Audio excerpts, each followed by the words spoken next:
Ancienne actrice, ex-femme de Claude Lelouch, Marie-Sophie Elle ne tourne plus aujourd'hui pour le cinéma. Voilà, donc là, tout est réglé pour que je puisse travailler seule en autonomie. Dans sa cuisine, elle réalise désormais des vidéos pour présenter ses recettes de crudivores. Eh bien, je me réjouis de partager avec vous ma recette de cheesecake aux framboises. Une recette incroyable, réalisée extrêmement rapidement. Un gâteau qu'elle va préparer sans jamais le passer au four. Le fond de tarte Il sera mangé avec cru. des graines oléagineuses. Nous allons commencer par broyer les noix de cajou, qui sont plus dures que les noix de pécan. Dans sa Et je recette, des noix, Parfaitement cru. du sirop d'agave, Et des de huiles. coco. Je vais maintenant le mettre au réfrigérateur. Des ingrédients inhabituels pour un gâteau. Délicatement dans le fromage. Mais le résultat, sans aucune cuisson, ressemble à s'y méprendre à un vrai cheesecake. Voilà le cheesecake que je suis très heureuse de vous présenter. Parce qu'il est tellement facile à réaliser, tellement ludique.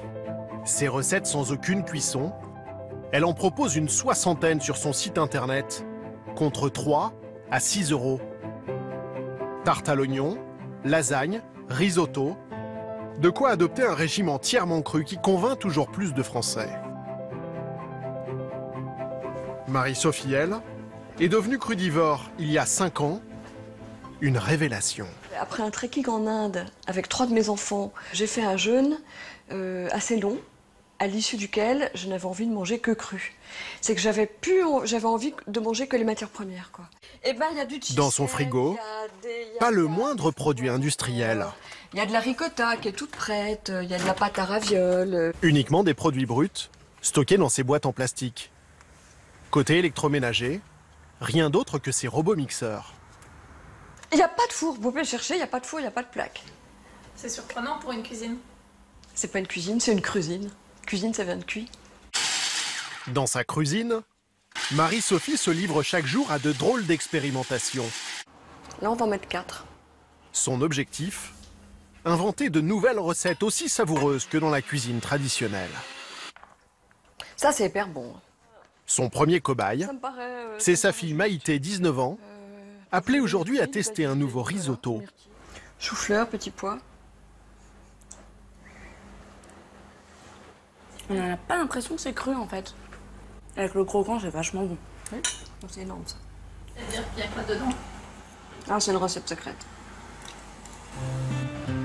Sur sa péniche amarrée à l'ouest de Paris, elle cultive même son propre potager pour consommer ses fruits et légumes au plus près de la nature.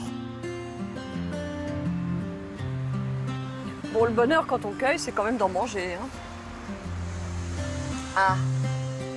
Après plusieurs stages de cuisine crue en Californie, elle projette maintenant d'ouvrir son restaurant à Paris d'ici la fin de l'année.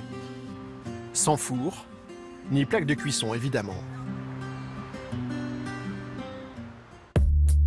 Depuis la domestication du feu, l'humanité cuit sa nourriture.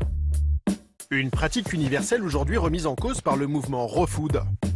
Raw en anglais, cela veut dire cru, brut. Pas de cuisson, ni de transformation pour que les aliments conservent leurs vitamines et leurs minéraux. Venue d'Amérique, cette mode alimentaire a ses écoles, ses festivals et ses icônes. La fille de Mick Jagger, Gwyneth Paltrow ou Demi Moore. Alors pourquoi ce nouveau régime fait-il toujours plus d'adeptes? Et est-il vraiment bon pour la santé? En France, le pape du mouvement Raw Food vit en Provence, près d'Aubagne. Physique taillé dans le roc, gueule d'homme des cavernes. Gilles Lartigot a opté il y a 5 ans pour une alimentation exclusivement crue, au plus proche de la nature, comme nos ancêtres. Pour lui, fini les grandes surfaces et les produits sous vide de l'industrie agroalimentaire. Un credo qui séduit et dont cet ancien publicitaire fait commerce avec ce livre, vendu à des milliers d'exemplaires, mais aussi des conférences dans la France entière. Notre alimentation a plus changé en 60 ans qu'en 5 millions d'années. Il n'a pas le moindre diplôme de nutritionniste, mais a déjà converti des milliers de curieux à la raw food. À 50 ans, il assure se porter comme un charme, depuis qu'il ne mange plus que cru et brut. Uniquement des aliments qu'il transforme lui-même dans sa cuisine. C'est vrai que j'avais des rhumes assez souvent. Et depuis qu'on mange sainement, on n'a plus été malade. Au menu ce midi, spaghettis de courgettes crues et sauce tomate sans cuisson en guise de bolognaise. Pour les protéines, boulettes de sarrasin et de tournesol qu'il consent à cuire, mais seulement à basse température. Au-delà de 40 degrés, on va tuer les nutriments, donc toutes les vitamines, les minéraux qui se trouvent dans les aliments. Le fait de les chauffer jusqu'à 40 degrés, on va préserver ces aliments. Résultat, la cuisson va durer plusieurs heures. Pas dans un four, mais dans ce déshydrateur. Autre outil incontournable, cet extracteur de jus qui lui permet de préparer des mélanges de fruits, d'épices et de racines au cœur de son régime. Les vertus de ce jus, c'est les vertus du citron détoxifiant, les vertus du gingembre énergisant et puis les vertus du curcuma anti-inflammatoire. L'extracteur de jus permet d'éliminer les fibres, difficiles à digérer pour l'organisme. Ce cocktail citron, gingembre et curcuma, Gilles en boit chaque jour. À l'entendre, une vraie potion magique. Et ça, en fait, c'est comme des perfusions. Donc c'est directement assimilable par notre corps, donc ça va directement nourrir nos cellules. C'est ça le grand avantage des jus. Pour lui, le régime raw food n'est bon pour la santé qu'à une seule condition: s'assurer de la provenance et de la qualité de ce qu'il mange. Pour cela, il s'approvisionne lui-même chez les producteurs du coin. Dans ses serres, 8 hectares de fruits et légumes cultivés sans produits chimiques et destinés uniquement à la vente directe en circuit court. Salut Bruno. Comment tu vas? Ça va et toi? Ça va, impeccable. T'as cherché le panier? Ouais, il y a des haricots, il y a des poivrons, il y a des courgettes, une variété de tomates excellente parce qu'ils ne rendent quasiment pas d'eau. Voilà, 15 tourons. Merci mon ami.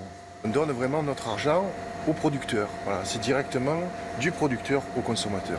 Les produits sont frais, les produits sont 100% bio, les produits ont poussé sur la terre de mon enfance à Aubagne.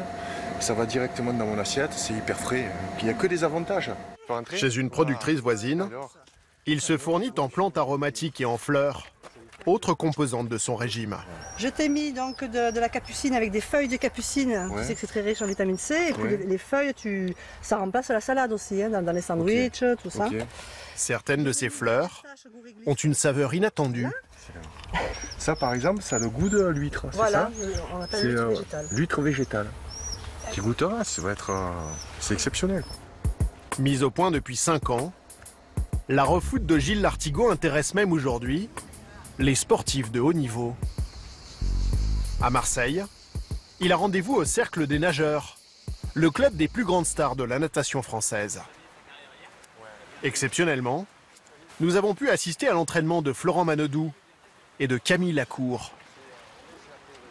Depuis quelques mois, Gilles Lartigot est leur coach alimentaire. Salut Robin. Il leur apprend à mieux récupérer après leur séance, jusqu'à 20 km de nage par jour. Ce matin, il est venu leur faire goûter une bien étrange mixture. J'ai préparé un peu à l'arrache un jus à base d'eau de coco avec du vinaigre de cidre de pomme, du curcuma bien sûr, vous savez que j'adore ça, et du sirop d'érable. Alors vous inquiétez pas, c'est pas un jus aussi violent que le jus jaune. Donc c'est super bon, et ça c'est très bon pour après l'entraînement, c'est vraiment un concentré. Un concentré de vitamines et de minéraux, réparateur pour les muscles de ces sportifs. Les fèves de cacao, qui c'est qui en consomme? Tout comme ces fèves de cacao crues, riches en antioxydants. Ça donne un regain aussi d'énergie. C'est très bon pour le mental également. Donc c'est une fève qui est extrêmement riche en micronutriments. N'hésitez pas à manger du cru, tu vois. En quelques mois, les meilleurs nageurs français disent avoir constaté de vrais progrès grâce à la raw food de Gilles Lartigot. N'hésitez pas à augmenter aussi tous les légumes et surtout les légumes crus. Personnellement, ouais, c'était sur la partie récupération. C'était ne pas avoir un apport fruits et légumes au quotidien nécessaire par rapport à la quantité d'entraînement que l'on peut accumuler sur une semaine. Et puis notamment beaucoup aussi de carences qui venaient sur les bilans sanguins. Tout ça, ça a été très rapidement assimilé et effacé. Ici, seul un athlète résiste encore. Florent Manodou, médaille d'argent au dernier JO de Rio. Moi, j'aime pas trop changer mes habitudes en fait. C'est quoi vos habitudes? C'est pas dans le sujet. Je mange pas très bien, mais ça me va très bien pour ma vie. Donc, tant que je réussis comme ça, j'ai pas envie de changer. Après, quand je ferai 20 kilos de plus, il faudra bien que j'écoute Gilles. Le régime crudivore semble donc réussir à ses champions. Mais qu'en est-il pour nous? Allez, 5 barquettes, 5 €. Nous avons voulu poser la question à cette nutritionniste qui admet que manger cru peut être bon pour notre santé, mais tout dépend des aliments. Pour les fruits par exemple, l'absence de cuisson permet de conserver les nutriments. Il y a un double avantage à consommer les fruits crus plutôt que cuits, plutôt qu'au compote. Le premier, c'est qu'en fait, on va préserver toute la vitamine C, qui est la vitamine la plus importante dans tout fruit, et qui est donc complètement déstructurée à la chaleur. Et quand on prend un fruit entier, on le mâche, donc on va être beaucoup plus davantage rassasié que si on consommait une compote. Idem pour certaines viandes et poissons que la nutritionniste conseille de manger crus ou très légèrement cuits pour préserver le fer et les oméga 3. C'est intéressant de consommer des tartares parce que donc, du coup on préserve vraiment tous les nutriments et les micronutriments qui sont à l'intérieur. Par contre, ça demande une hygiène hyper rigoureuse et par exemple quand on est enceinte, c'est fortement déconseillé. À l'inverse, certains aliments sont meilleurs pour notre santé quand ils sont mangés cuits. Les tomates contiennent un antioxydant, un puissant antioxydant qui est le lycopène. Ce lycopène, sous l'action de la chaleur, est multiplié par 5. C'est-à-dire qu'il va être beaucoup plus puissant à la cuisson que consommé cru. Conclusion de la nutritionniste, adopter un régime strictement crudivore comporte des risques. Ça peut être dangereux si on en fait une exclusivité. C'est-à-dire que nous avons un patrimoine génétique alimentaire qui inclut et le cru et le cuit. Allez, on y va dans la fraise, on y va. Allez, manger exclusivement cru n'est donc pas conseillé. Mais il est tout de même possible de s'initier au crudivorisme dans les plus grands restaurants. Dans ce 2 étoiles Michelin à Menton, sur la Côte d'Azur, les clients doivent réserver plusieurs semaines à l'avance pour goûter la cuisine de Mauro, le chef d'origine argentine qui s'est fait une spécialité de cuisine crue. Il y a 2 ans, il a même créé son propre potager. Il nage les concombres. Oui, il y en a. Il y cultive lui-même sa matière première, sans produits chimiques. Plus encore quand on fait un produit cru, plus on doit être sûr que le produit n'a pas été traité. Pour remplacer les pesticides, il cultive ces plantes mellifères qui attirent les insectes et les éloignent des cultures de melons, de betteraves ou de concombres. Tiens, regarde. Ah, je ne l'avais pas vu celui-là. C'est le plus gros qu'on va jamais. Ça, c'est magnifique.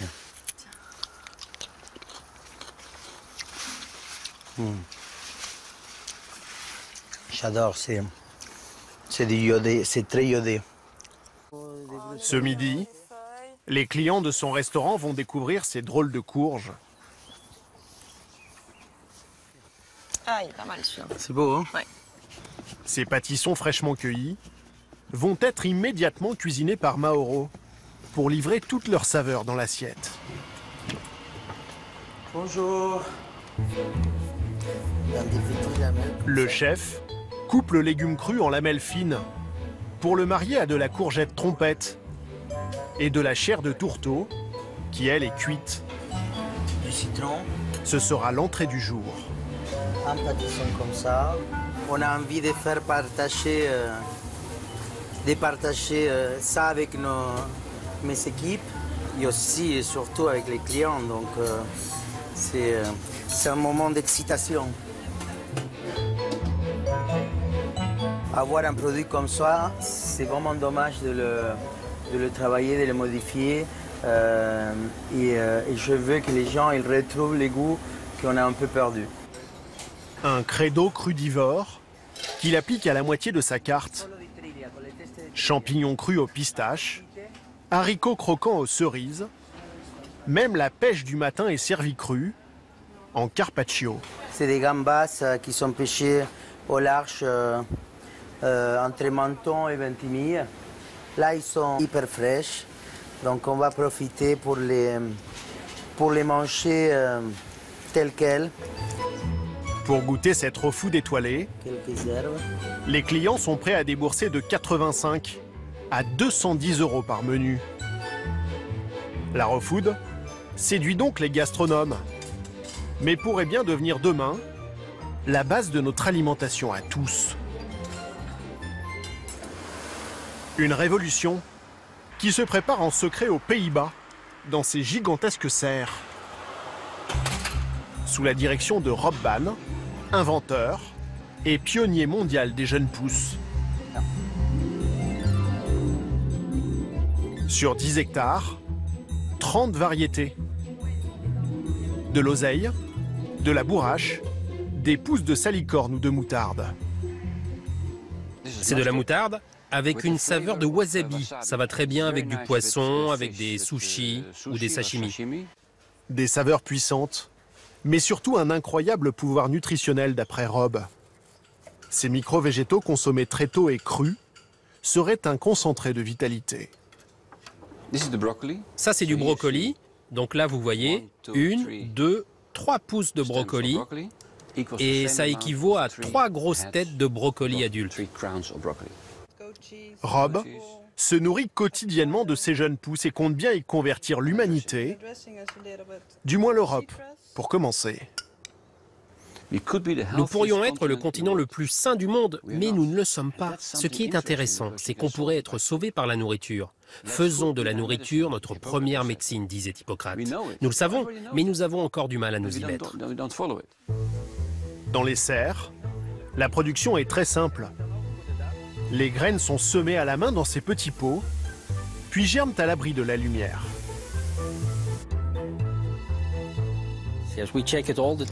On regarde tout le temps comme ça. Et dès que ça commence à germer, on découvre pour que ça pousse correctement. Selon les variétés, il faut attendre 1 à 3 semaines avant de livrer les jeunes pousses. Les clients les couperont eux-mêmes juste avant de les manger crus pour profiter de tout leur pouvoir nutritionnel. Si vous achetez ça, vous achetez une plante vivante. Si nous les coupions ici, on ne pourrait pas la stocker longtemps, elle mourrait. Alors que là, elle est vivante. Vous pourriez la planter chez vous dans votre jardin, elle pousserait. Problème pour Rob, comment les expédier dans le monde entier en gardant toute leur fraîcheur? La solution, il l'a trouvée en s'occupant de ses enfants. J'ai trouvé l'idée en changeant les couches de mes enfants. J'ai découvert qu'elles absorbaient très bien l'eau et c'est de la cellulose, la matière des couches. Regardez, je la presse. Ah oui, ça garde l'eau. Oui, très longtemps. Pari gagné pour Rob. Son entreprise vend aujourd'hui ses jeunes pousses partout dans le monde pour un chiffre d'affaires de 20 millions d'euros. Celles-ci vont en Europe. Là, en Allemagne. Et ici, elles doivent partir aux États-Unis. La France est un marché très important. C'est notre deuxième client. Le marché est croissant et les jeunes pousses sont en train de devenir des produits de plus en plus populaires dans les cuisines françaises. Dernière invention de la raw food, les jeunes pousses seront peut-être demain dans toutes les assiettes. Sur notre planète, plus de 30 000 espèces végétales pourraient ainsi être consommées.